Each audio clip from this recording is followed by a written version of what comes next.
Umarap sa National Bureau of Investigation ang dating LTFRB staff na si Jeff Tumbado.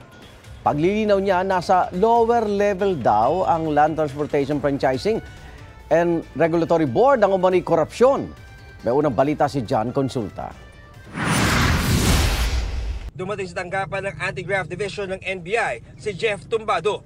Siya ang dating executive assistant ng suspendidong LTFRB chairman Teofilo Guadis na nag-akusang may lagayan sa LTFRB, bagamat binawi niya ito. Dahil din sa mga aplikante ng LTFRB na sila rin ang naging dahilan na kaya nagkaroon ng korupsyon sa opisina. Sabi ng kanyang abogado, kaugnay ng sinumpaang salaysay na isinumiti ngayon, he maintains pa rin yung ibang allegation na corruption sa lower level lang, but not doon sa higher. Ayon kay Tumbado, di pagkakaunawaan sa trabaho ang dahilan kung bakit niya idinawit si Guadis sa katiwalian bago niya ito binawi kinabukasan. Bagamat na nag-usap na sila, ito ang sagot niya nang tanungin kung plansyado na ang gusot sa kanilang dalawa.